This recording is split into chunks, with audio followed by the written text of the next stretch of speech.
আগামীর বাংলাদেশ হচ্ছে কি দাড়িপাল্লার বাংলাদেশ, আগামীর বাংলাদেশ হচ্ছে ন্যায়ের বাংলাদেশ। দুপুরে পদত্যাগপত্র পাঠিয়ে বিকেলে জামায়াতে যোগ দিয়েছেন নওগাঁর নিয়ামতপুর সরকারি কলেজ ছাত্রদলের সভাপতি বিদ্যুৎ চন্দ্র মাহাতো। শুক্রবার বিকেল 4:30টায় উপজেলার হেলিপ্যাড মাঠে আয়োজিত জামায়াতের নির্বাচনী জনসভায় উপস্থিত হয়ে প্রকাশ্যে জামায়াতে যোগ দেওয়ার ঘোষণা দেন তিনি। তাৎক্ষণিক গলায় মালা পরিয়ে তার এ দলবদলকে স্বাগত জানান নওগাঁ 1 আসনে জামায়াত মনোনীত দাঁড়িপাল্লার প্রতীকের প্রার্থী অধ্যক্ষ মাহবুবুল আলম।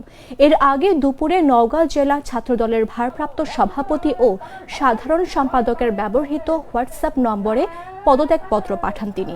পদত্যাগপত্রে বিদ্যুৎ চন্দ্র মাহাতো ব্যক্তিগত ও পারিবারিক সমস্যার কথা উল্লেখ করে দায়িত্ব পালনে অক্ষমতার কথা দাবি করলেও পদত্যাগের পরপর তার ভিন্ন রাজনৈতিক দলে যোগদান ঘিরে স্থানীয় রাজনৈতিক অঙ্গনে নানা প্রশ্নের সৃষ্টি হয়েছে।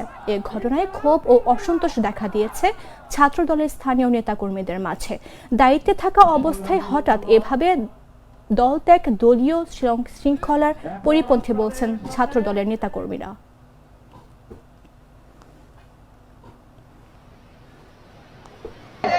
বড় দল, অনেক বড় দল, তাদের নাকি বলে মাথা খারাপ হয়ে গেছে। আমি বলছি এটা কি দেখেছেন?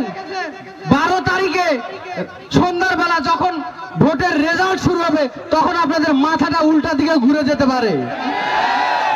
তাই বলতে চাই আপনারা ঘরে বসে থাকবেন না ভাই।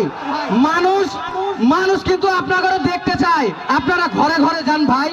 আপনাদের ভোট দেওয়ার জন্য মানুষ উৎসাহিত হয়ে আছে, কিন্তু আপনারা ঘরে ঘরে পৌঁছাতে পারছেন না। দয়া করে আপনারা ঘরে যান। আমি বেশি কথা বলবো না। আমার পিছনে সামনে যে ভাইরা আছে, আমার যদি ভুল কিছু হয়ে থাকে আমাকে ক্ষমা দৃষ্টিতে দেখবেন। এবং আগামীর বাংলাদেশ হচ্ছে কি দাড়িপাল্লার বাংলাদেশ, আগামীর বাংলাদেশ হচ্ছে ন্যায়ের বাংলাদেশ, আগামীর বাংলাদেশ হচ্ছে কি ইনসাফের বাংলাদেশ, আগামীর বাংলাদেশ হচ্ছে হিন্দু মুসলিম বৌদ্ধ খ্রিস্টানের বাংলাদেশ।